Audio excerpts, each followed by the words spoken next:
Bienvenidos todos a La Mirilla. Nuevamente, me excusan, afónico todavía. Los catarros son así. Se le pegan a uno y no lo quieren dejar un rato, pero hay que hacer programa y the show must go on. Vamos a comenzar hoy con aprovechar una lentitud en noticias para poner en contexto los meses de mayo, de junio y de julio, tanto para el Partido Nuevo Progresista como para el PNP. Esas son los altos en el camino que nos distinguen de todos los demás programas y que nos ayudan a poner en perspectiva lo que ha ocurrido. Recuerden que el día 1 de julio se marcó el primer octavo de este cuatrenio. Apenas estamos comenzando. Pero sería tapar y tratar de ocultar la verdad el decir que todo fue miel sobre hojuelas. Los primeros 4 meses y medio de esta administración fueron desastrosos para la gobernadora. Dificultades, escándalos, tropiezos, encontronazos, fueron muy difíciles. Y yo no recuerdo un comienzo de gobierno tan duro y tan rudo como esos primeros 4 meses y medio. Afortunadamente para Jennifer González, logró enderezar la curva, como dicen, o la picada. Y después que se reunió en aquella cumbre, creo que fue el 27 de mayo, con el liderato de su partido en la legislatura, y se reunió con los presidentes camerales, y se dieron cuenta que apenas lo que tenían eran 3 semanas para aprobar presupuesto y aprobar toda la legislación. Yo estoy seguro que la gobernadora tiene que haber hecho un análisis de tiempo y espacio, y vio las encuestas porque las tiene, y tuvo que comenzar a recoger vela en muchas cosas. Y lo ha hecho. Las últimas 6 semanas han sido de paz en la paz para la gobernadora. Las tensiones bajaron muchísimo. La legislatura terminó refrendándole prácticamente todo lo que quería, y más o menos las controversias se redujeron en su propio partido. Lo cierto es que al cabo de este primer octavo de término, Jennifer González no se puede quejar de su legislatura. De hecho, ella lo admitió. En nombramientos le dieron más de lo que ella esperaba, y le han dado todo lo que pidió. Sí, con diferendos muchas veces, con controversias sobre algunos nombramientos, pero eso es parte de lo que es la separación de poderes. De hecho, de más de 220 nombramientos, solamente le colgaron 4, y la gobernadora, por las razones que tuviera, retiró 28 nombramientos. Pero la aprobación de nombramiento fue casi un 98%. Donde ha tenido más dificultad la gobernadora ha sido en tratar de amaestrar o de domar el problema de la crisis de energía que ella heredó, no es culpa de ella, pero sobre un tema sobre el cual ella no tiene poder ni jurisdicción. Y en esos primeros 6 meses, la gobernadora ha descubierto que una cosa es lo que se dice en campaña y lo que se promete, y otra cosa es cuando se va al terreno y se trata de implantar lo que se promete. Hay 2 promesas que hizo la gobernadora que nunca podía cumplir, pero sin embargo las hizo. Y no las podía cumplir porque las 2 promesas estaban amparadas y dependían de unas contingencias que la gobernadora no tenía control. En primer lugar, la gobernadora señaló el año pasado que no habría aumento de tarifa, y no es menos cierto que quien determina los aumentos de tarifa es la Junta de Control Fiscal cuando hace el plan de ajuste de deuda con los bonistas y los jubilados.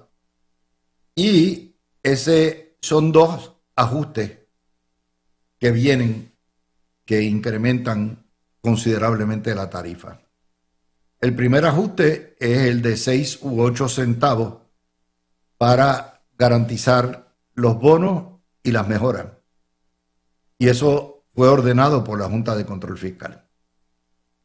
Eso es cerca de 8 centavos el kilovatio hora. Y el segundo ajuste, también ordenado, y ayer le dimos a ustedes el tracto histórico de la Junta de Control Fiscal sobre ese tema, para el pago de las pensiones, que fue otra promesa que la gobernadora le hizo a los jubilados de energía eléctrica, que la va a cumplir, pero ciertamente no de donde quería sacar el dinero.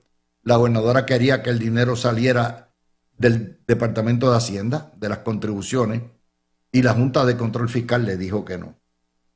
Así que en ese contexto, los aumentos son inevitables, como han sido inevitables durante los 70 o 80 años de historia de fuentes fluviales y energía eléctrica. Y lo otro, las pensiones hay que pagarlas, son una obligación.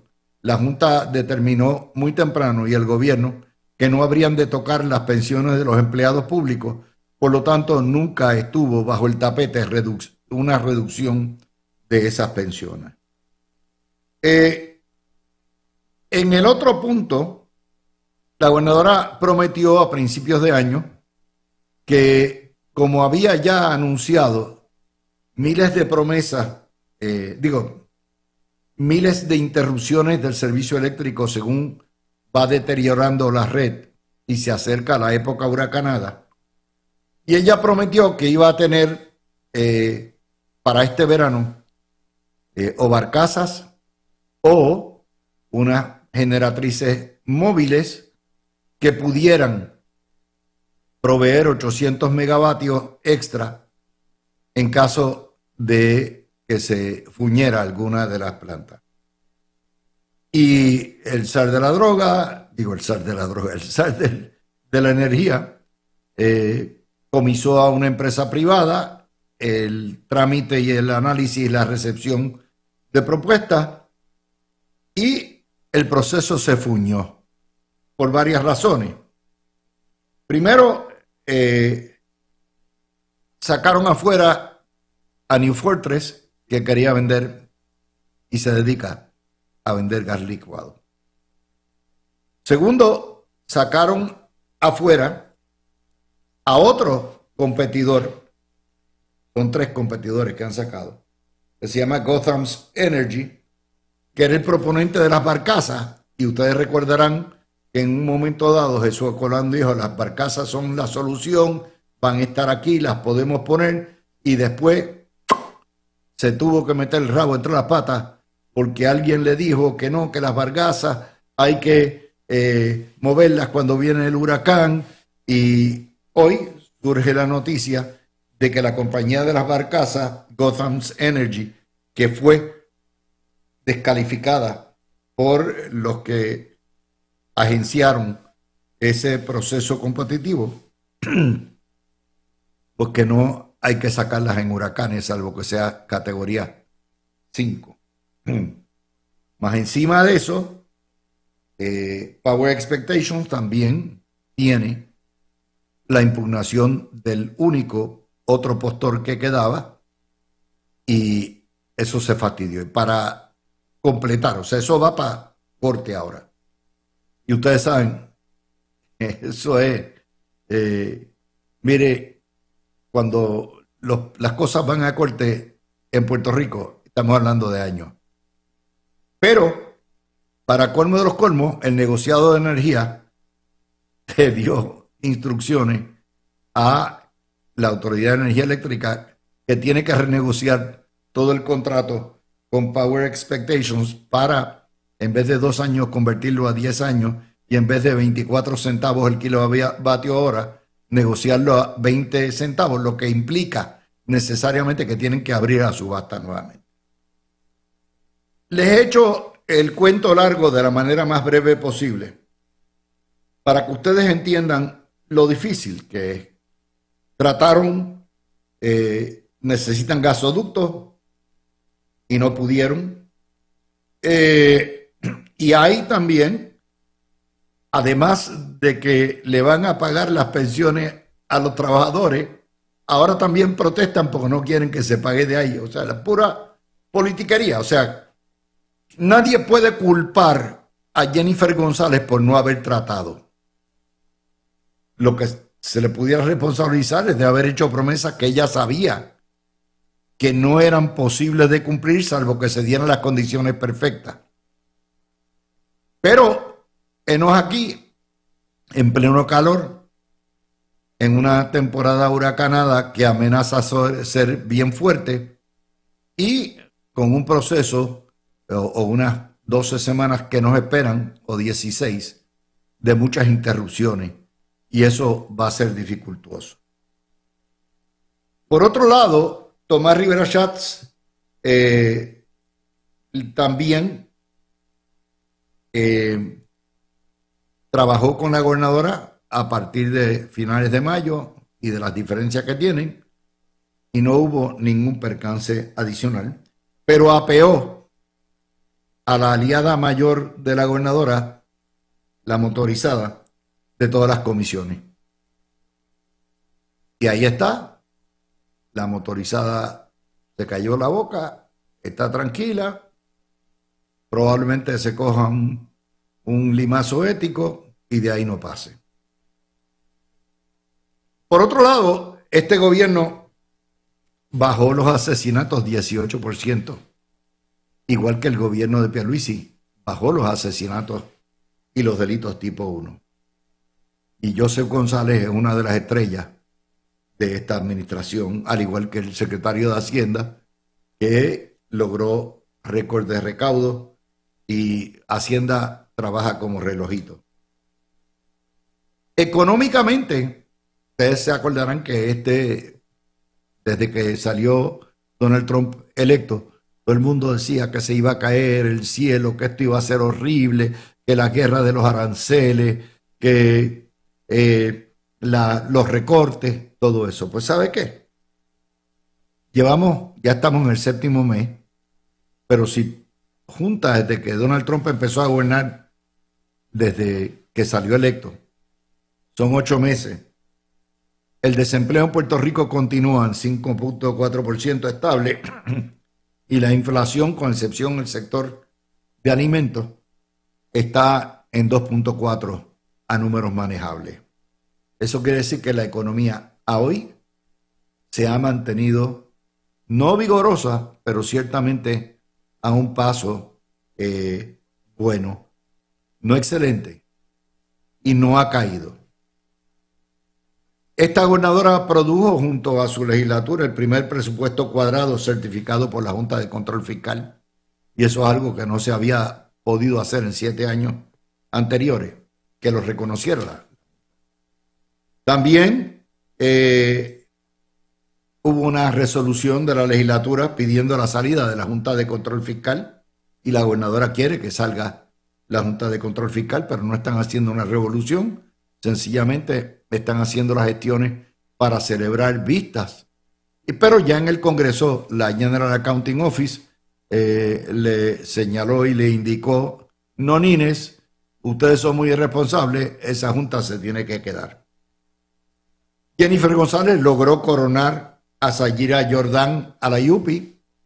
No hubo revolución, no hubo cierre, no hubo altercado. De hecho, Sayira Jordan ha hecho muy claro que ella viene a administrar y a mejorar en lo que pueda, pero que 2 de los asuntos que han sido traumáticos y que se esperaban para cambiar la IUPI no se van a dar.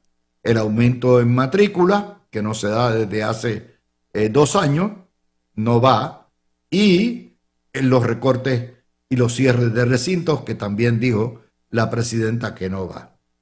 Y eso por lo menos le da, aunque no se va a reformar la YUPI, y Sayira Jordan probablemente pase a la historia como otro más de los administradores custodios que envía el PNP sin hacer mucha ola, lo cierto es que por ahora le da a la gobernadora paz y tranquilidad en el recinto.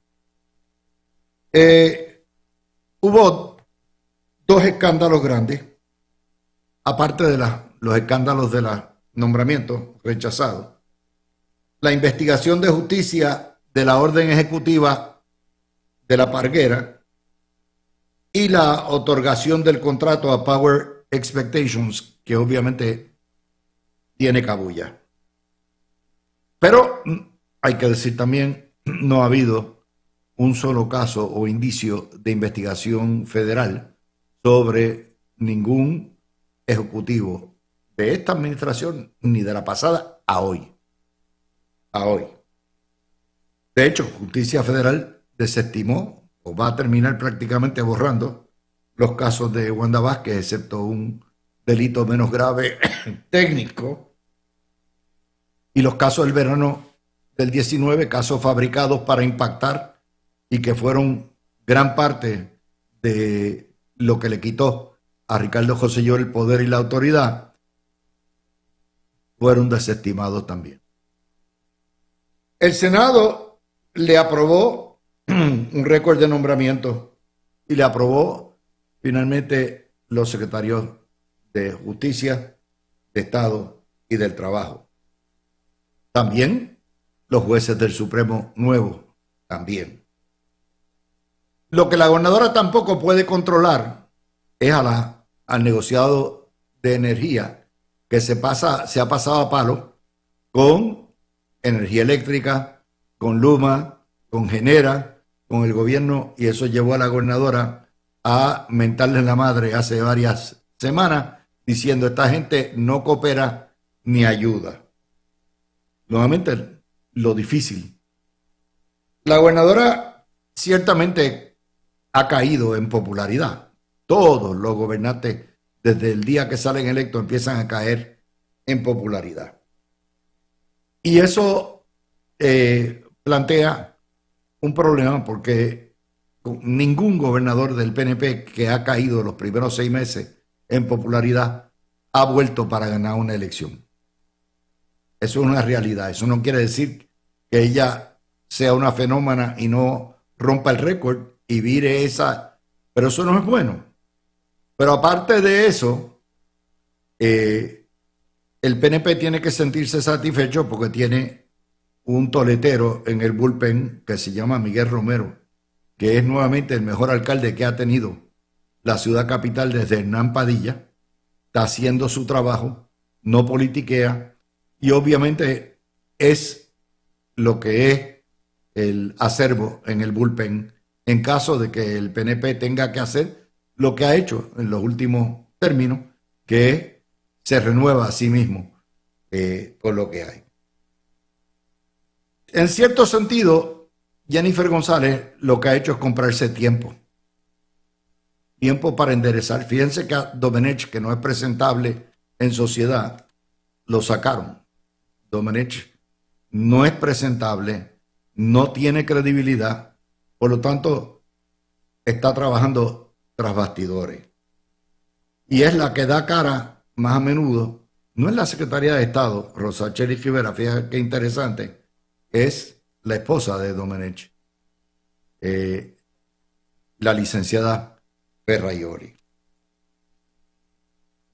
Un hallazgo que no se le da mucho, o un dato que no se le da mucho crédito a la gobernadora, y la gobernadora trabaja tras bastidores con sus contactos republicanos, su partido republicano, es que todos aquellos que anticipaban el caos con los recortes de Trump que se han dado en Puerto Rico y se han dado en todo Estados Unidos, pero pensaban que Trump venía a tumbar cabezas a los puertorriqueños, no se han materializado. Probablemente por dos fuertes razones. Primero, porque la gobernadora sabe menear los hilos y contrario a Pablo José Hernández Rivera, la gobernadora tiene respeto y contacto a nivel de Casa Blanca y a nivel de el Congreso, pero más importante aún, porque probablemente los bonistas de energía eléctrica y la Junta de Control Fiscal ha hecho las gestiones para notificarle a las agencias de seguridad nacional y a las agencias del Tesoro que por ser Puerto Rico ultradependiente en fondos federales, cualquier zarpazo que nos den en programas de bienestar social van a causar que se vacíe la isla y por lo tanto van a provocar el incumplimiento de los planes de pago de la deuda y una segunda quiebra que nadie quiere.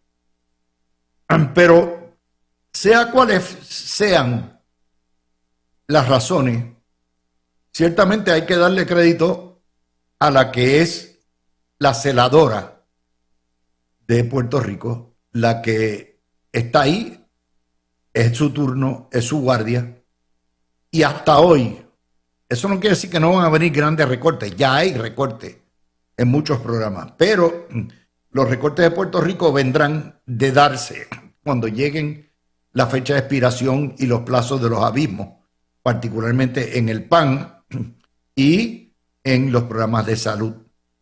Eso lo habremos de ver el año que viene y ahí entonces hay que determinar cuán exitosa ha sido la gobernadora en protegernos. Los clubes de prensa le declararon la guerra ya a la gobernadora, ya eso está ahí, pero no hay mucho, eso no es noticia. Todos los gobernantes del PNP han sido declarados enemigos públicos número 1 de los medios de comunicación y la prensa en Puerto Rico. Otro detalle que está ahí, que fue trabajado por la administración de Pierluisi y Mariela Ballines, es la residencia de Bad Bunny.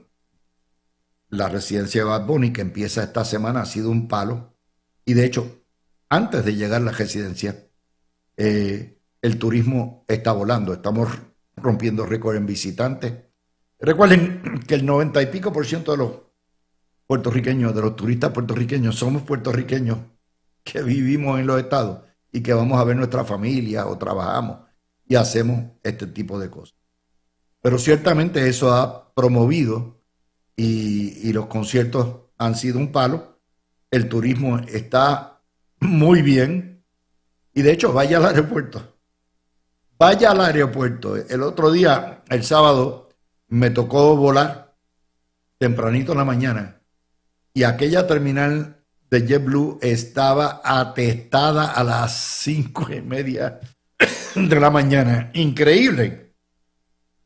El que más que cuando se están abriendo rutas para sitios que no se imaginaba uno que volverían con lo que ha sido la baja de población. Tenemos, rutas directas para México, rutas diarias a España, rutas a Costa Rica, rutas a Panamá, a Barranquilla, tenemos rutas a Europa, y eso quiere decir que hay dinero, y al puertorriqueño le encanta viajar, sin contar, por supuesto, la guagua aérea que va de Florida cada media hora o cada hora. Sale un avión de Orlando o de San Juan y la guagua aérea de Nueva York. Así que mirándolo en el mejor contexto, yo les puedo decir a ustedes que la gobernadora hizo un reset para comprarse tiempo, para hacer los ajustes, y ese reset se dio en la última semana de marzo y paró la sangría por ahora. Fíjense que la gobernadora dejó de hacer varias cositas, el faranduleo continuo, de estar en las redes, y con chulería y churisnack y todo eso, lo redujo considerablemente. Lo segundo, obviamente, saca del panorama como ministro portavoz, al que debiera ser el ministro portavoz, que es el subsecretario de la Gobernación. Y en tercer lugar, hay que señalar también algo que hay que darle a la gobernadora. Yo no recuerdo una administración que haya nombrado más mujeres a puestos de confianza que esta. Y cuando se va a hacer el análisis de lo que hay, obviamente no vivimos un mundo perfecto, es bien jodón el gobernar en Puerto Rico, ustedes lo saben.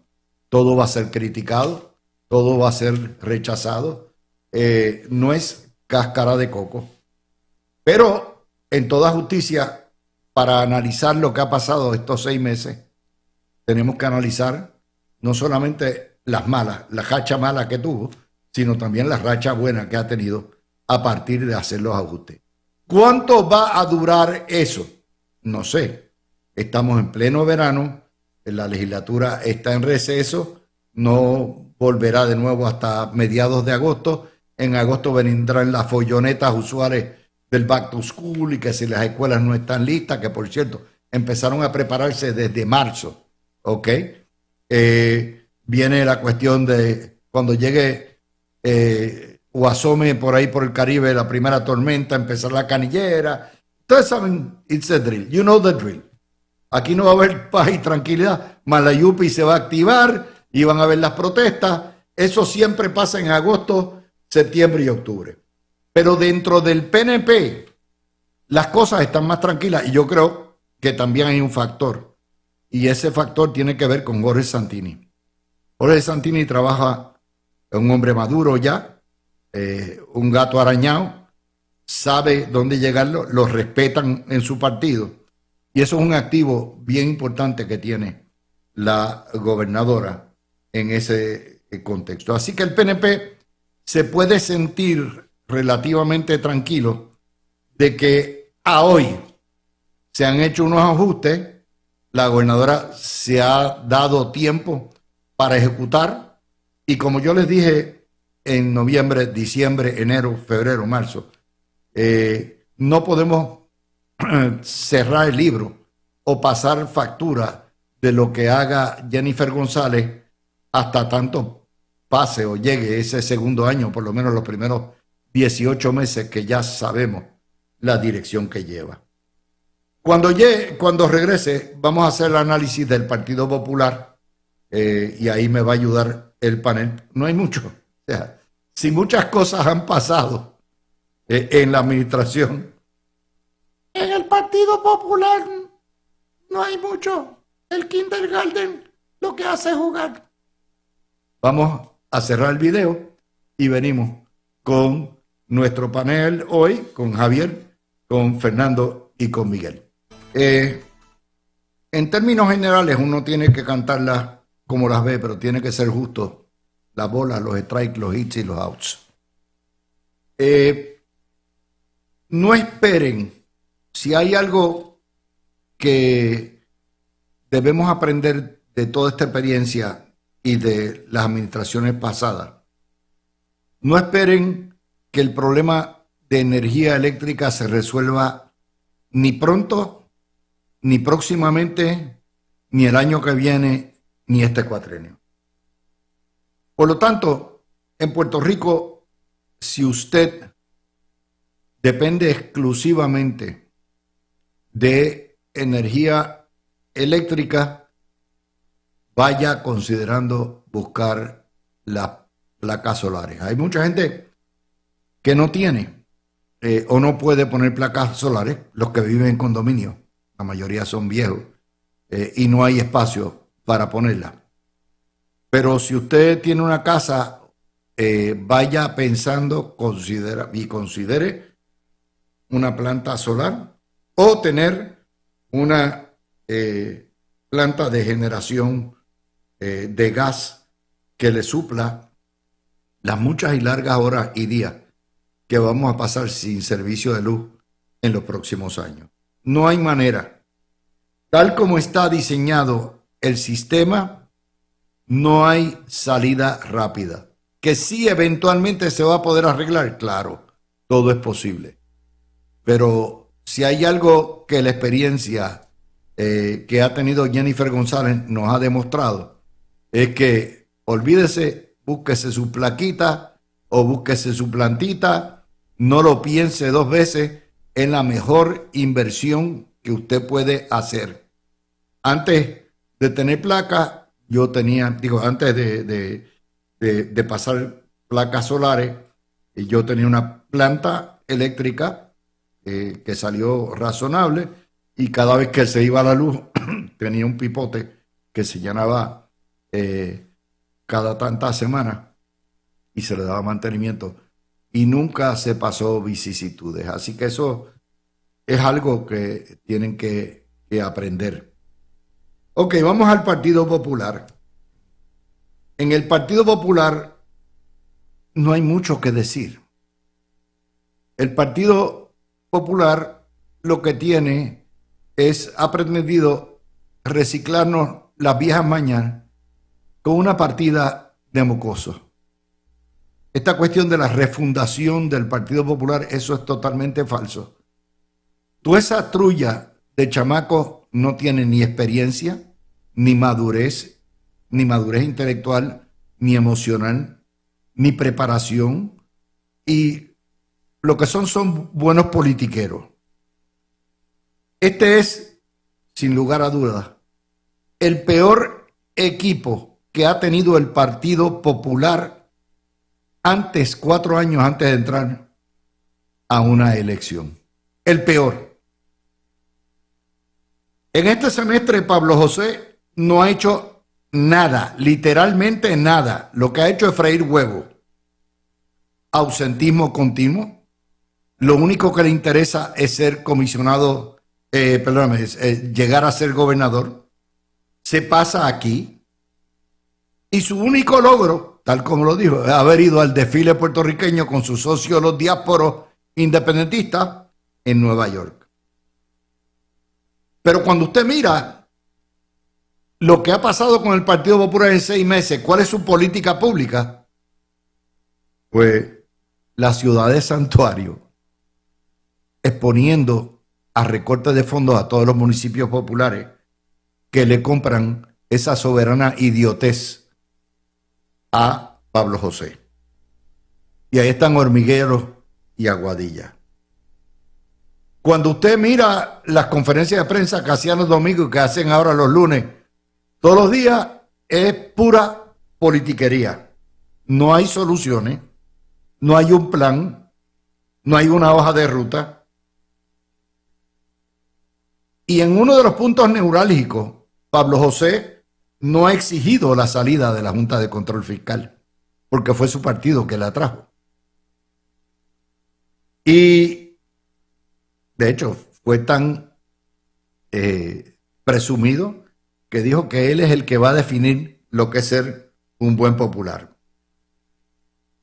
Usted sabe cómo esta gente va a tratar a la oposición con el mero hecho de ver cómo maltrataron a José Ronaldo Jarabo. La falta de respeto, la falta de consideración, meramente porque un popular de toda la vida como Ronnie Jarabo osó declararse estadista, lo que quiere decir que no hay lugar para estadistas en ese partido, y encima de eso endosó a Miguel Romero.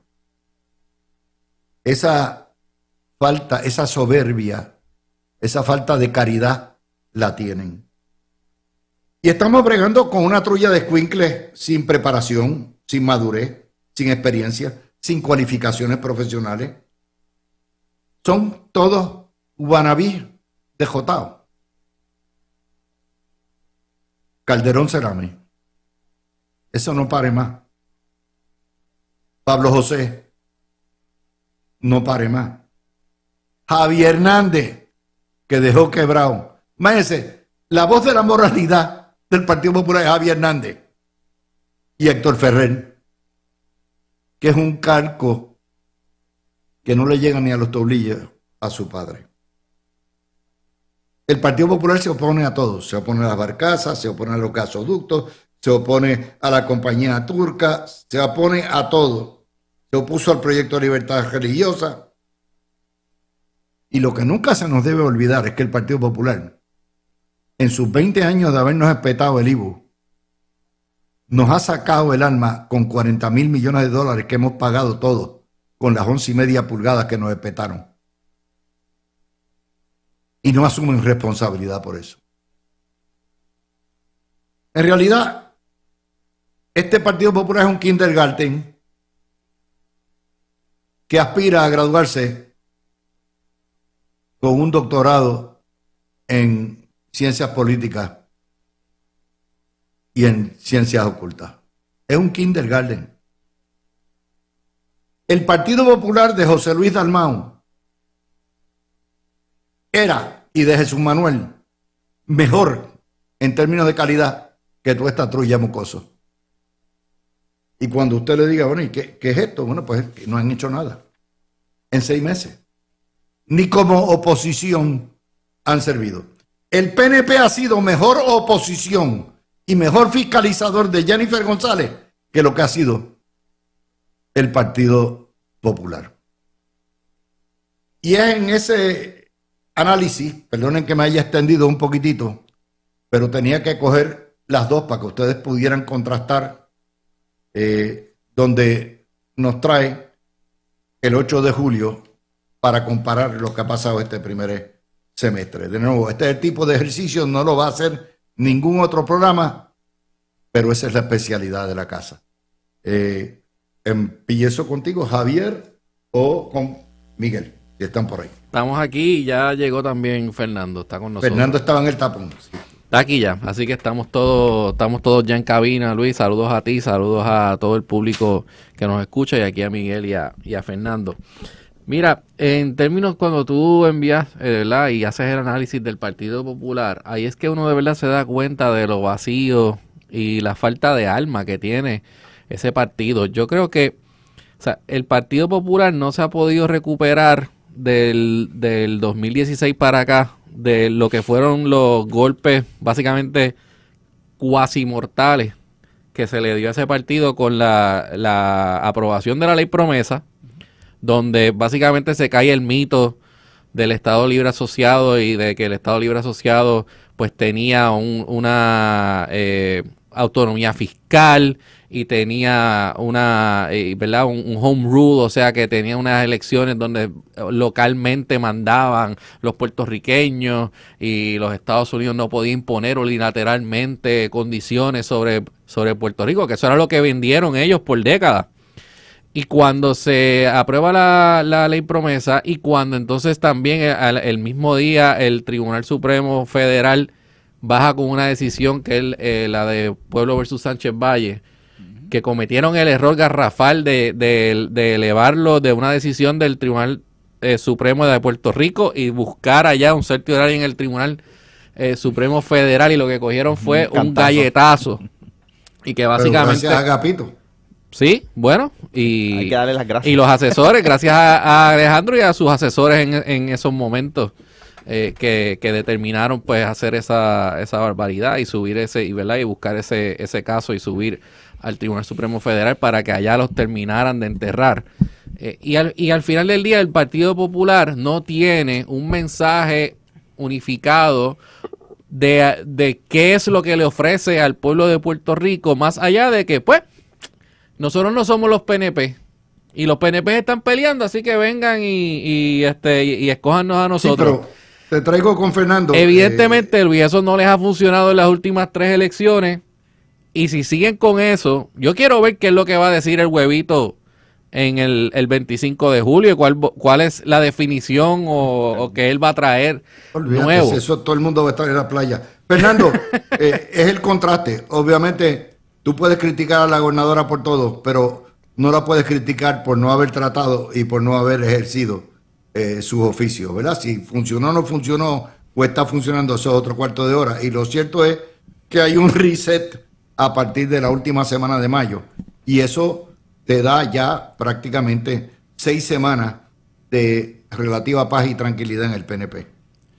Luis, me da un placer bien grande saludarte, saludar a Miguel, saludar aquí a Javi, y a todo el público que nos escucha todos los martes a partir de las 5 aquí en Noti1 630.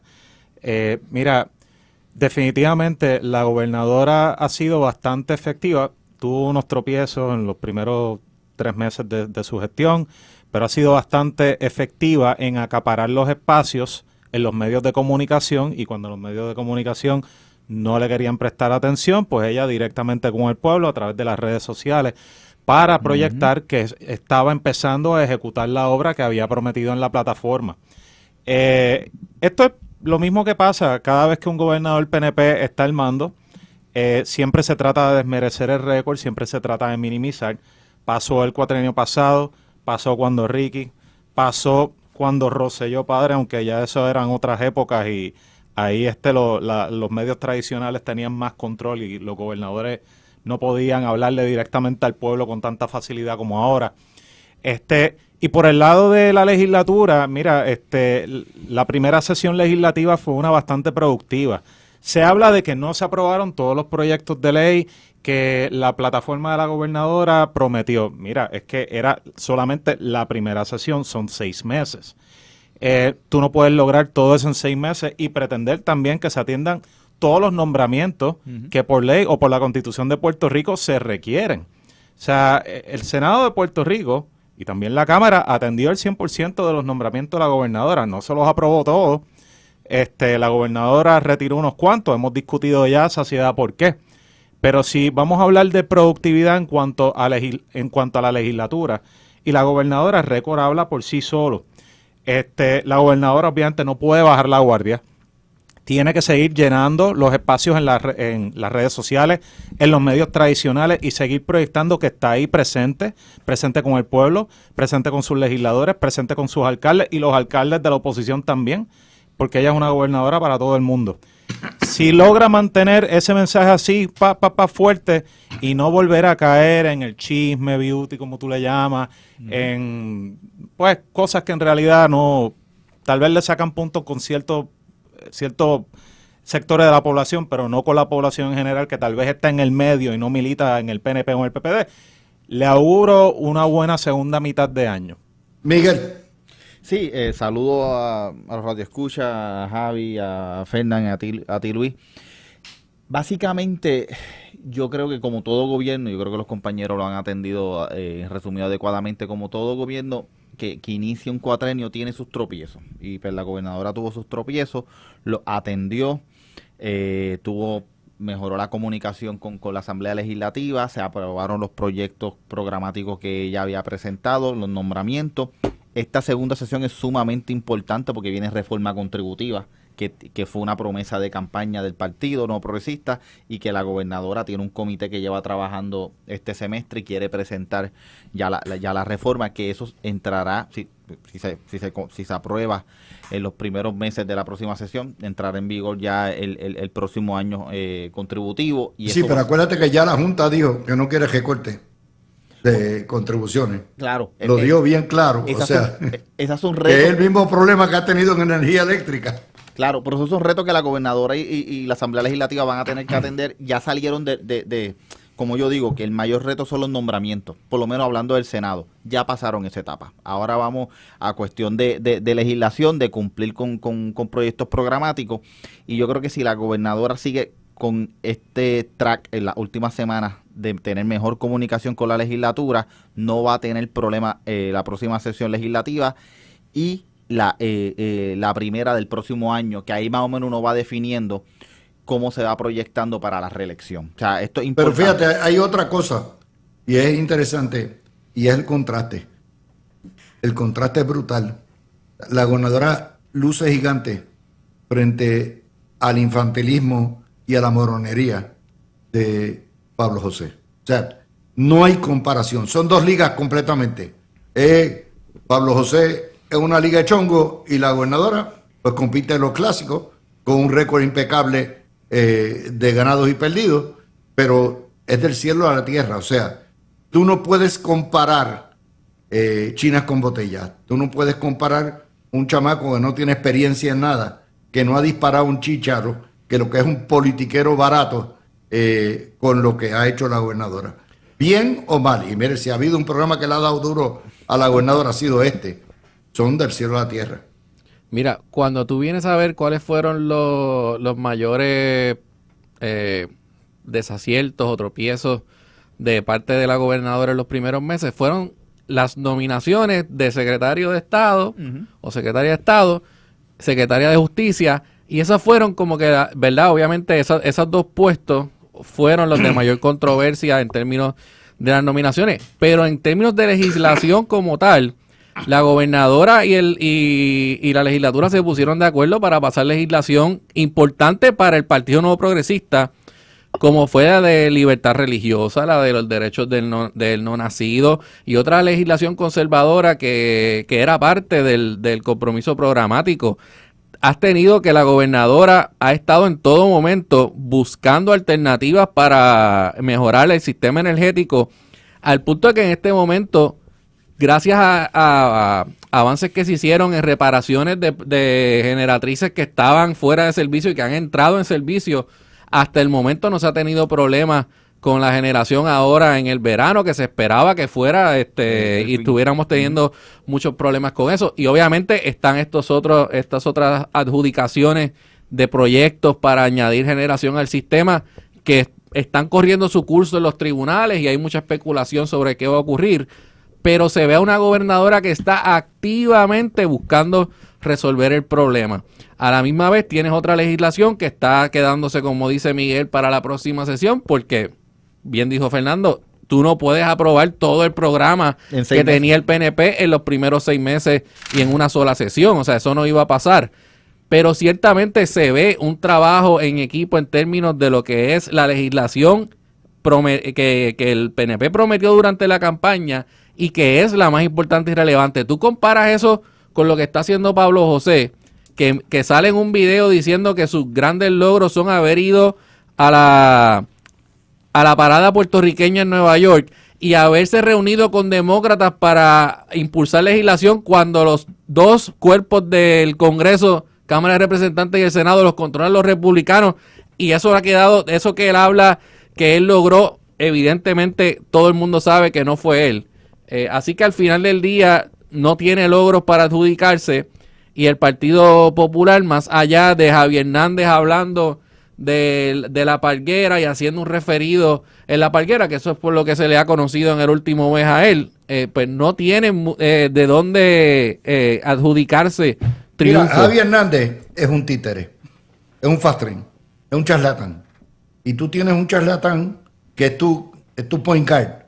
Estás liquidado. Pero vamos a hacer la pausa.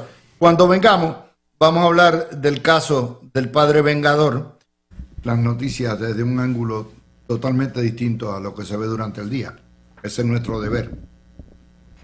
El caso que ha acaparado la atención hoy, desde ayer, en Puerto Rico, 2 días, es el caso del padre vengador que mató a su yerno en Arecibo por haberle dado una paliza a sus hijas.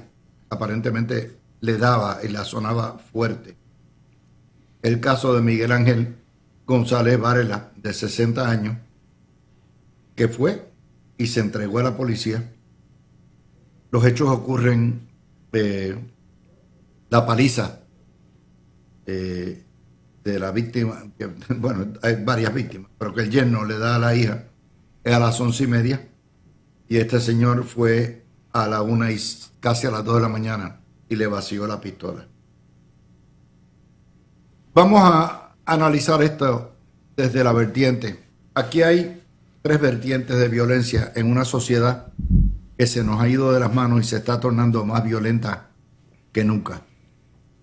El caso de la violencia doméstica, la paliza del yerno o las palizas a la joven, el asesinato, que es por el presunto asesinato, pero el hombre fue y confesó, así que no hay mucho más que buscar. Y en tercer lugar, el número de feminicidios que hay en Puerto Rico, que ciertamente es 1 de cada 10 o 1 de cada 11 asesinatos que hay en Puerto Rico, pero que debido a la preeminencia que le damos a la mujer en esta sociedad, pues es una cuestión, un problema social preocupante que no es distinto a la propagación de la violencia que hemos visto en todos los ámbitos en Puerto Rico. Para ser breve, quiero decir dos cosas. Primero, tenemos que confiar en el sistema, tenemos que confiar en nuestros jueces y tenemos que confiar en nuestros fiscales. La justicia no se toma por sí solo. Usted no puede coger la justicia en la mano. Y en segundo lugar, aquí hay que darle un endoso total a la Secretaría de Justicia porque el Estado viene obligado a bombardino a radicar cargos por tratarse de un asesinato y que sea un jurado el que determine. Esto es un deber ministerial que van a haber muchos que critiquen a la Secretaría de Justicia. Hay quien justifica esto. Pero nuevamente el Departamento de Justicia necesita todo nuestro apoyo en este caso y que sea un tribunal, un jurado, el que determine si esto es aceptable o no. Cójanlo por ahí el que quiera.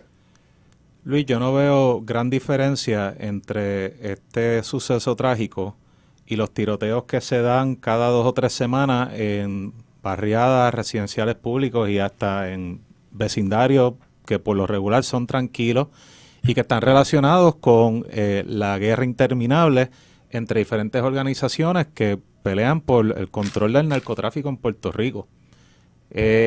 Y cuando escuchamos de un tiroteo en la barriada tal cual, donde un inocente salió muerto por una bala perdida y agarran a la persona que disparó, todo el mundo se indigna, porque eso es o sea, no solamente es algo completamente injusto, sino que atenta contra las instituciones. Tal vez la mayoría de la gente no está pensando esto, pero también atenta contra la paz social, las instituciones que tenemos, el respeto a la vida, entre otras cosas. Y digo que no veo ninguna diferencia porque en todas las instancias, ya sea en un evento violento entre narcotraficantes donde mueran inocentes o mueran personas vinculadas al narcotráfico y una persona que se toma la justicia en sus manos para de alguna manera en su mente vindicar los derechos de su hija, los dos están igual de mal. O sea, los dos representan una falta de respeto a las reglas que todos como sociedad adoptamos y que están en las leyes, en el Código Penal, en las leyes especiales, etcétera. Y aquí pues sueno como medio profesor, medio intelectual, pero es que, mano, si no respetamos las instituciones y no les damos nuestro apoyo, vamos a acabar cayendo en un régimen y una sociedad autocrática. Y ahora, con el tipo de presidente que tenemos, que está empujando el carrito a ver hasta dónde llega con los poderes del Ejecutivo, yo creo que, honestamente, los estados, inclusive esta triste colonia, que tiene de alguna forma autogobierno, pues también tiene unas instituciones que son separadas del gobierno federal y hay que darles nuestro apoyo en caso de que el gobierno federal degenere en algo que no queremos. Miguel y Javier. Sí, Luis, en la línea de Fernando, yo creo que la discusión que se está dando sobre este tema es altamente peligroso en el sentido de que vemos un sector de la prensa y de la sociedad que quiere justificar este tipo de acción porque aunque uno yo todavía no soy padre y tal vez cuando el momento en que sea padre uno dice contra, es que me le hacen algo hacia mi hija, uno no sabe cómo uno actuaría, pero como sociedad, o sea, si nosotros queremos vivir en una sociedad de ley y orden en la cual todo el mundo pueda convivir, tenemos que estar, precisamente para eso están las leyes, para evitar este tipo de situaciones. Y lo que a mí me preocupa es que estamos aplaudiendo este tipo de acción, justificándolo, y cuando yo veo la discusión es como que, mano, es que él se lo merecía, o sea, al muchacho le dio una paliza y pues yo como padre hubiese hecho lo mismo y pues se tiene que quedar ahí, ojalá lo saquen, que no lo metan preso, y yo me quedo, pero es que el tipo fue y lo mató, ¿me entiendes? O sea, eso es algo, él tendrá sus defensas y para eso está el sistema, para que él tenga un abogado, lo defienda y pueda defender sus derechos, pero esto no se puede aplaudir en el sentido de que, es que mira qué mal es la Secretaría de Justicia, la policía o el fiscal. Yo he visto tweets atacando al fiscal fiscal porque está actuando, está trabajando. Y yo me quedo, pero es que el fiscal está haciendo su trabajo. ¿Me entiendes? O sea, ¿dónde vamos Lo a tiene que llegar? hacer porque es un asesinato. Claro, o sea, Tiene que hacerlo. si empezamos a abrir excepciones y aceptar excepciones, no, mira, es que en esta sí la toleramos. ¿Hasta dónde vamos a llegar? Anarquía. Como sociedad no podemos permitir este tipo de acción. Javi, Mira, Luis, aquí yo creo que estamos todos de acuerdo en este panel. Lo ganó esta posición, básicamente. O sea, yo lo primero que tengo que decir es que el Departamento de Justicia estaba obligado y tenía que erradicar sus cargos por asesinato en primer grado, como lo hizo. Y eso está, para mí, hicieron el trabajo que tenían que hacer, asesinato en primer grado y violación a la ley de armas por lo que entienda el fiscal y el Departamento de Justicia que había violado.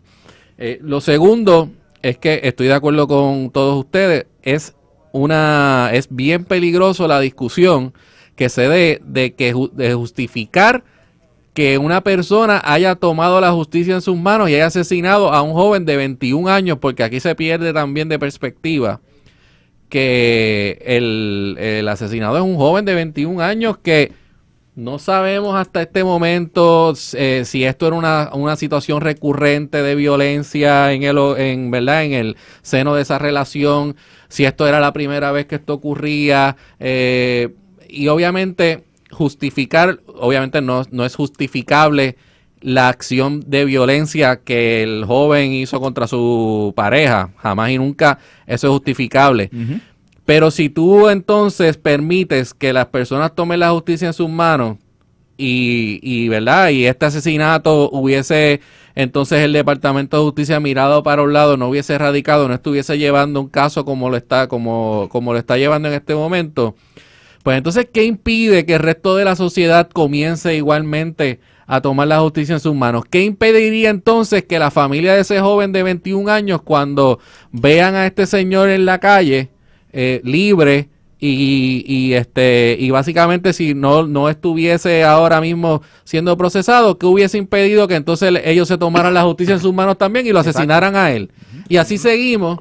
Y si una sociedad avanzada, entre comillas, como esta, permite que eso continúe ocurriendo, pues entonces lo que tendríamos en las calles serían gangas asesinándose unos a otros, familias asesinándose unas a otras, como hemos tenido en el pasado en Puerto Rico, en Estados Unidos y en otros. Si la justicia no hace su trabajo y los tribunales no hacen su trabajo en términos de llevar y procesar este tipo de casos, se verá probablemente por jurado, le tocará a un jurado el tomar una determinación en este caso, pero jamás y nunca se puede criticar a un departamento de justicia que hace lo que tiene que hacer y somete los cargos que tiene que someter, unos fiscales que hacen el trabajo que tienen que hacer, y hay que apoyar eso, y especialmente abogados. Yo me siento que yo tengo que apoyar que se lleve a cabo un proceso tanto de parte del Departamento de Justicia y sus fiscales como de los abogados de defensa que podrán presentar las defensas que tengan y las teorías que los tengan. atenuantes y todo. Sí, y sí. todo se lleve a cabo con el proceso regular. Ahora, esta crítica que a veces se escucha, pero es que la gente está cansada de lo que ocurre y de que los tribunales se tardan mucho o a veces los casos no prosperan o qué sé yo qué. Ese discurso es peligroso porque a lo que lleva entonces es a que la gente se tome la justicia en sus manos y eso es una curva muy peligrosa. Bueno, hay otra cosa aquí. Es la exaltación de la violencia y la desobediencia civil. Esto comenzó desde los 90, ustedes se acuerdan. De hecho, comenzó por los terroristas, de que se justificaba la lucha armada. Vino entonces los 90, la desobediencia civil y Vieques. Los llamados a que alguien le da la gana de cejar las avenidas, de tapar los accesos, de insultar a los turistas. Estamos viendo y lo que ha sido la exaltación o la adoración de lo que es la música del trap y del rap, que es una música violenta, sexista, es racista, una música totalmente en extremo radicalizada. Todo eso con eso van formateando jóvenes y gente y le van llenando la cabeza a la gente de que hay un derecho a desobedecer la ley cuando la ley no es perfectamente justa. Eso también hay que analizarlo. Tenemos que discutirlo. Pero vamos a ir a otra de las notas porque tenemos mucho que caminar. Este fin de semana hubo unas riadas violentas al sur de lo que es Texas, y de hecho al sur y al norte. Las riadas se producen porque dos sistemas tormentosos se conjugan, llegan y coinciden en lo que es, no el mango de Texas, pero abajo, en lo que es el gatillo de Texas, donde está San Antonio. Y como resultado, han muerto 109 contabilizados y cerca de 140 desaparecidos. De hecho, más, 200 y pico de desaparecidos. Eso quiere decir que esto es un María en esteroides. Un María en esteroides de personas, porque recuerden que en María, durante la tormenta o el paso de la tormenta y las inundaciones, murieron muy pocos. La tragedia de María ocurre cuando no hubo el servicio eléctrico. Y ahí es donde se treparon las muertes. Me parece increíble que el gobierno de Puerto Rico no ha hecho un solo gesto por enviarle al gobernador de Texas algún tipo de ayuda, algún tipo de asistencia. Porque aquí, si no es puertorriqueño, no nos importa un bledo. Y en segundo lugar, creo que tenemos que sentirnos orgullosos de que aún pobres y con las limitaciones que tenemos, muchos de nuestros ríos tienen defensas y medidores para detectar y avisar lo que son las crecidas súbitas y los golpes de agua. Y eso es algo que lo tenemos en muchos ríos. Acá, en el río Guadalupe, no lo había, a pesar de que es uno de los ríos de mayor caudal cuando llueve y de mayor popularidad en el verano.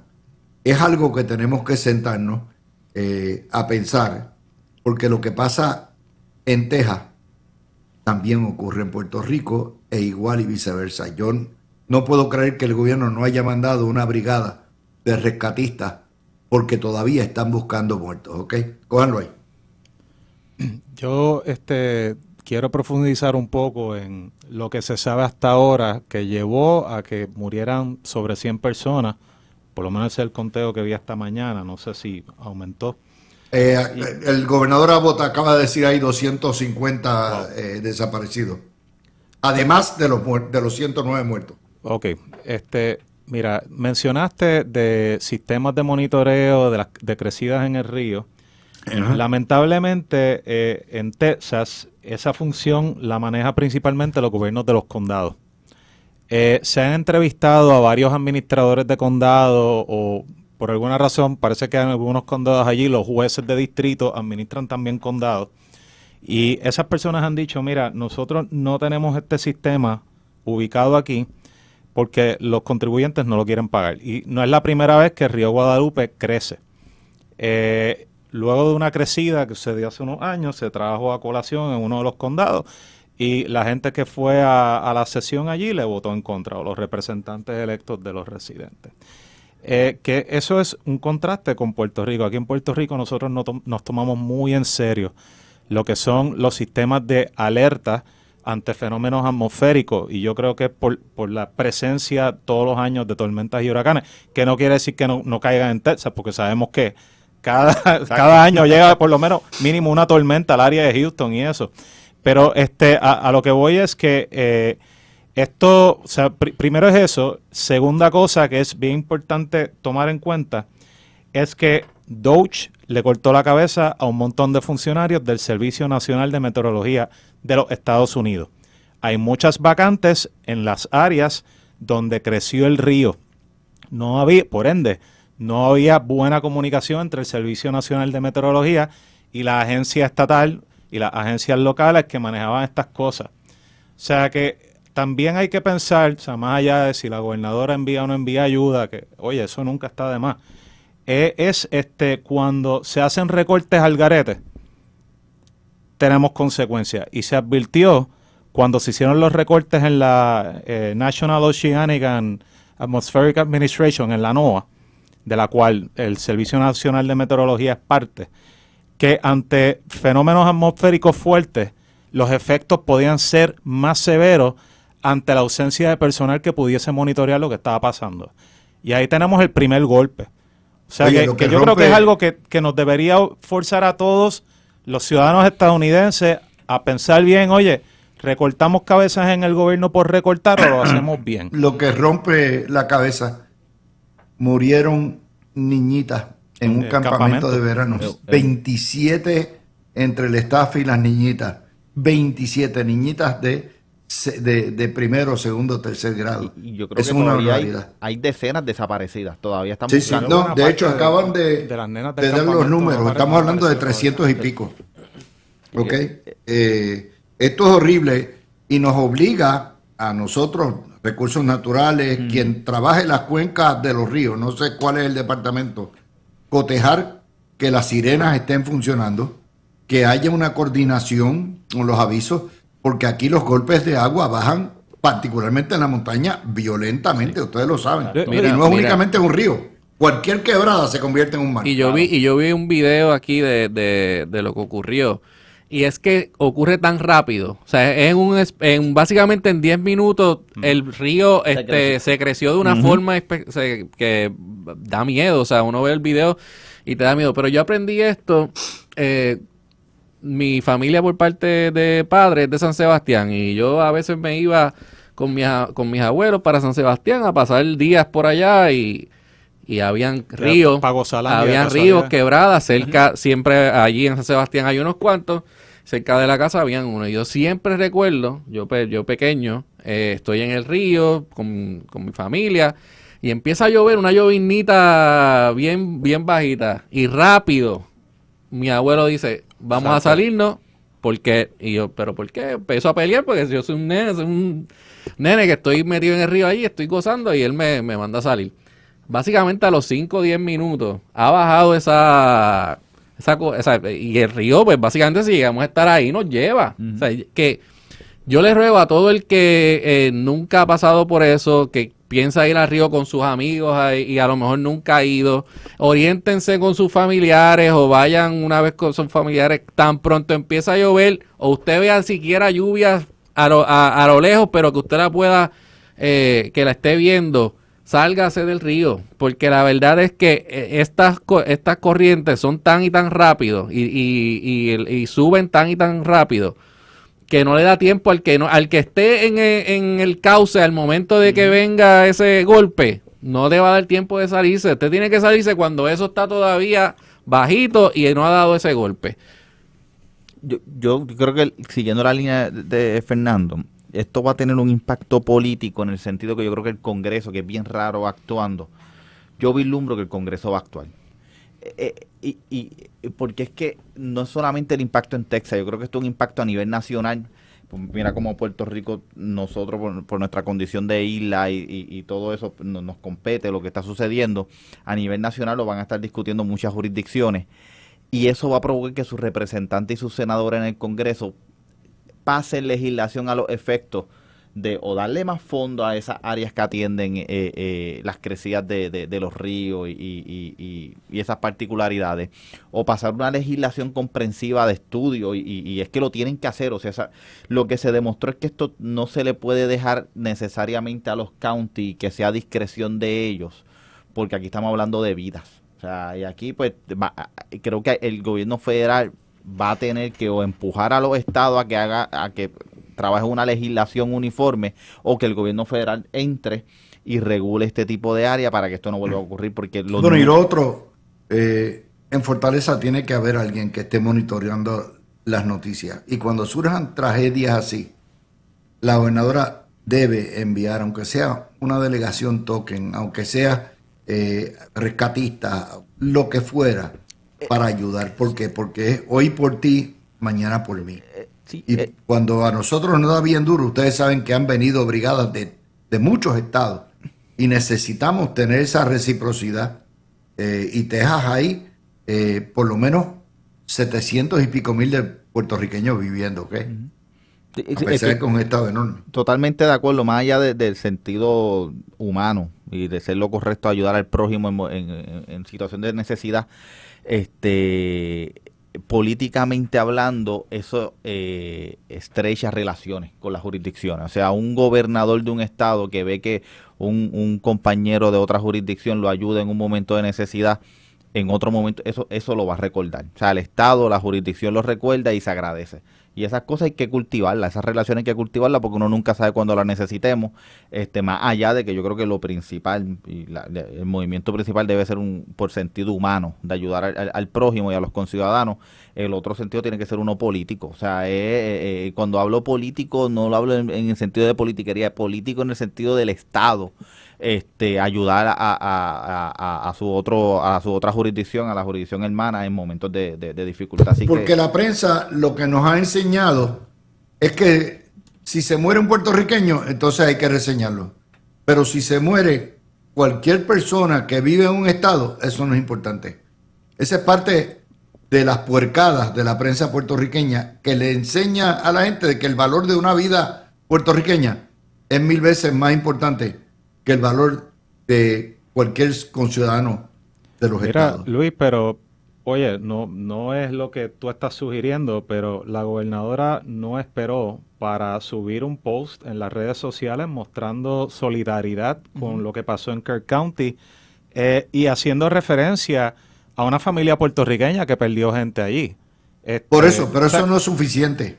Hay que enviar, para eso tenemos rescatistas, para eso tenemos bomberos, para eso tenemos gente especialista en eso. Se puede enviar una delegación y para eso tenemos aviones de la Guardia Nacional. Y se activan y se le dice agregado, mira, te vamos a enviar esto, este contingente para ayudarte. Es un detalle, pero no está ahí. O sea, se ve que no hay todavía una organización total de alguien que seguida que ocurra esté activando inmediatamente. Oye, tú sabes lo que un gobernador agradece, que a las horas de una tragedia como esta ya tenga otros gobernadores llamando para ayudar. Es enorme. Pero esas cosas se dicen y no se cantan. Déjeme traerle otro de los temas. Los jubilados de energía eléctrica rechazan la orden que le dio la juntadura a energía eléctrica para pasar el pago de pensiones por lo que es la tarifa básica, 2 centavos de aumento, y no por Hacienda. Yo no veo cuál es el lío. Hacienda lo pagamos todo. Hacienda está nutrida de nuestros impuestos. Igual que la factura de luz, la pagamos todo. Esto es nuevamente la jaibería puertorriqueña. Nada les satisface. Estas son las pensiones más altas del gobierno de Puerto Rico en términos generales por renglón. Y entonces ahora no están contentos. ¿Por qué? Porque ahí están todos estos sindicatos comunistas y todo este tipo de cosas que no están contentos con que la gobernadora haya cumplido su promesa. Lo que pasa es que ellos lo que quieren es quedar bien ante la opinión pública. Claro. Y si salen a decir, no, estamos de acuerdo con que le suban la electricidad a todo el mundo para que nos paguen a nosotros, pues ¿cómo van a quedar? O sea, y evidentemente esto es simplemente para las gradas. Pero sabemos que esto es lo que ellos están detrás. O sea, ellos no quieren que se les recorte ni un centavo de su pensión y no se le está recortando ni un centavo de su pensión. A pesar de que esto es un caso que está todavía en el Tribunal de Quiebra, que hay un plan que está propuesto pero no se ha aprobado, que los bonistas están llevando litigios sobre ese plan propuesto, están buscando que se le pague más y luego de la decisión que se emitió a nivel del primer circuito donde los declaró que tenían una garantía sobre la deuda, pues más todavía. O sea, esto es un baile delicado que tiene que hacer el gobierno. Pero hay una decisión de política pública que se tomó básicamente por toda la clase política de que se iba a proteger las pensiones al 100% de las pensiones del gobierno central que se logró en el plan de ajuste de la deuda del gobierno central y ahora las pensiones de los pensionados de la Autoridad de Energía Eléctrica. Y entonces, pues al final del día, Luis, para el contribuyente que está allá afuera, es irrelevante si lo sacan del fondo general porque lo pagan con sus contribuciones sobre ingresos. Y si lo sacan de la factura de la luz, pues igualmente, al final del día, lo está pagando el contribuyente, lo está pagando el cliente de la Autoridad de Energía Eléctrica como quiera. Así que, o sea, no había... Si la decisión de política pública era, le vamos a pagar el 100%, de algún lado había que sacarlo. Y al final del día, los jubilados podrán decir lo que quieran, pero ellos lo que estaban buscando y lo que están detrás es que se le pague el 100% de sus pensiones. No importa de dónde salga. Y a eso hay que añadirle, Luis, que a fin de cuentas fue la Junta la que obligó a la Autoridad de Energía Eléctrica a hacer esto. O sea, y pues obviamente por extensión, el negociado de energía de alguna manera lo tiene que avalar. O sea, vamos, como estás mencionando, en la primera mitad de esta hora, de la hora pasada, la gobernadora trató por varios meses. Se puso un parcho por la administración de Pierluisi tomando un dinero prestado del gobierno central, pero la Junta no iba a permitir que eso fuese recurrente. Así que, a fin de cuentas, esto es un ejemplo adicional de lo que significa gobernar con una entidad que nadie le eligió, claro, y que fue impuesta por la ley promesa. Pero, oye, políticamente hablando, creo que ella ha sido bien astuta en explicar bien cómo es que esto pasó. Lo de los pensionados no me sorprende que ellos estén en contra de eso. Concurro al 100% con Javi. Ellos tampoco van a decir, bueno, me quedo callado, porque la lucha de ellos ha sido siempre en contra de la privatización de la Autoridad de Energía Eléctrica, por razones de que ahí hay muchos jubilados que también fueron unionados y que todavía simpatizan con la tal lucha de las diferentes uniones que había en la Autoridad de Energía Eléctrica. Así que, nada, esto ya hay que pasar la página. Nos respetaron ese aumento, a nadie le gusta, pero pues lamentablemente es eso, o el sistema de pensiones se vuelve a quedar insolvente. Sí, pero estas cosas hay que decirlas y repetirlas, porque la gente piensa, no, qué malo, es lo que yo decía ayer, qué mala es Jennifer González que nos subió la factura. En primer lugar, no fue Jennifer González quien ordenó que esa factura suba, es la Junta de Control Fiscal. Y en segundo lugar, aún conté con eso, el problema está aquí, que queríamos pagar las pensiones completas, a pesar de que no son deudas aseguradas. Y por lo tanto, la decisión de pagar las pensiones íntegras tiene un impacto fiscal. ¿Quién las va a pagar si los sistemas de pensiones están quebrados? Pues obviamente, ¿quién? El pueblo de Puerto Rico. Ya sea Hacienda, ya sea a través de energía eléctrica, se va a pagar la pensión. Y esto es pura hipocresía de estos comunistas que no tienen nada que hacer. Vamos a hacer la pausa. Jordan ha entrado a la presidencia de la UPR pisando blandito.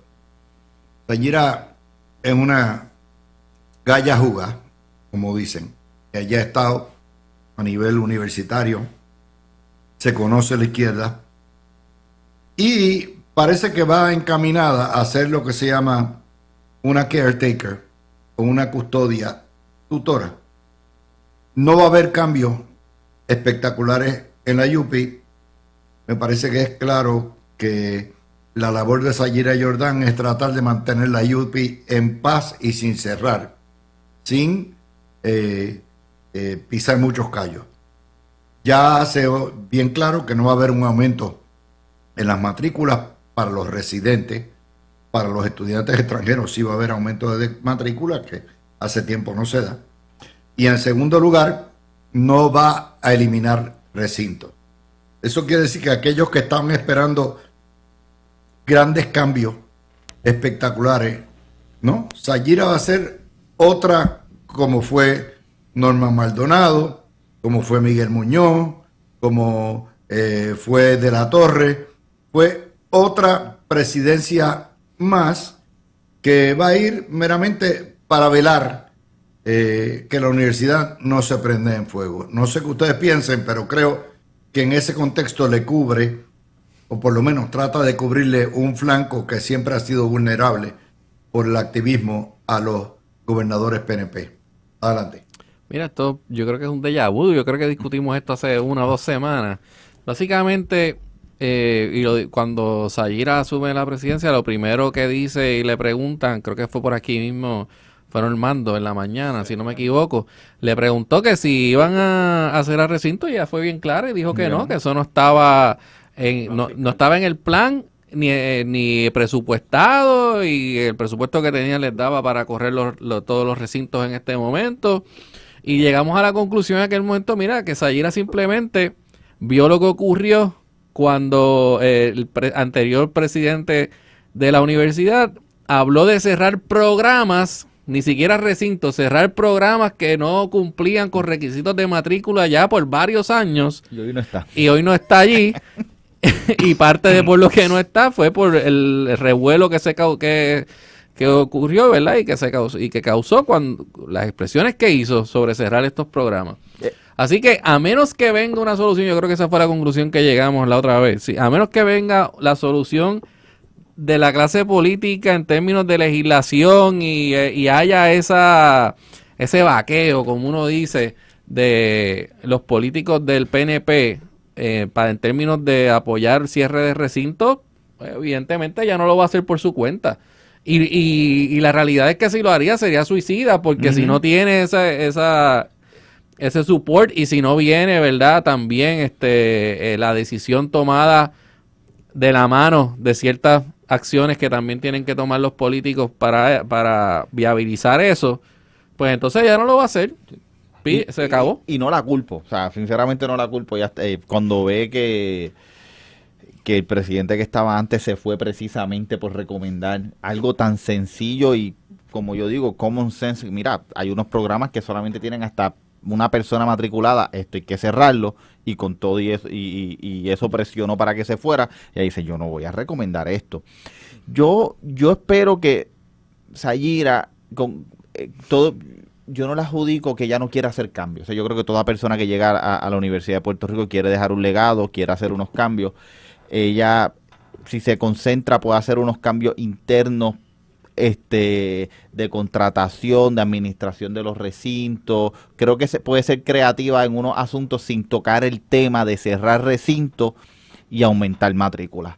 Creo que la Universidad de Puerto Rico tiene que repensarse en el sentido de buscar fondos externos de egresados, de empresas privadas, y ella, que estudió en universidades a nivel nacional, que sabe cómo es que esas universidades estatales tienen un sistema de recuperar, de levantar fondos de egresados. Creo que esa tiene que ser una meta de ella si quiere una autonomía, si quiere buscar más fondos para la universidad y poder hacer unos cambios internos y estructurales de la universidad sin tocar el tema espinoso para los políticos, que es cerrar recintos y aumentar matrículas. Si ella logra eso, pues le hace un favor a la gobernadora en cierta medida y al partido de gobierno, que no quieren evitar una huelga, que pasaron 4 años sin tener una huelga en la Universidad de Puerto Rico, y echar ese issue a un lado y poder seguir con otros temas importantes que entiende el gobierno. Pero Sayira va a ser va a tratar de esquivar esos temas como lugar. Fíjate que ustedes creen que la UPI necesita revolcarse, o sea, la UPI necesita cambiarla dramáticamente, una revolución. Si me pregunta a mí, yo creo que hay que hacer unos cambios estructurales. A mí, Miguel Rodríguez, yo creo que no se sustentan 11 recintos. O sea, para mí el sistema de 11 recintos es un sistema que no aguanta, no tiene razón de ser.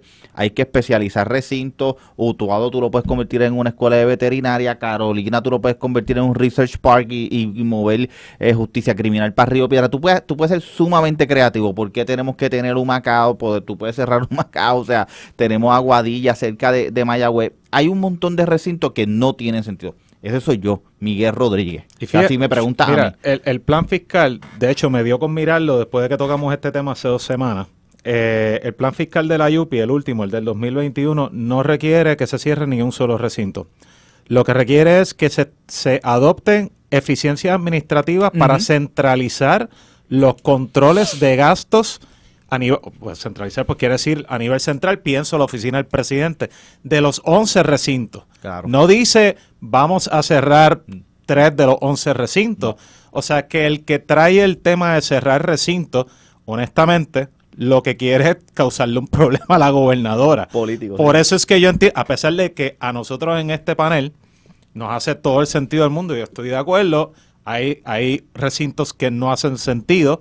No hace sentido tener un recinto a 5 minutos después de la avenida Iturregui en Carolina, al final, Claro. por donde están todos el centro comercial ese de recinto de Río Piedras, o sea, cerca.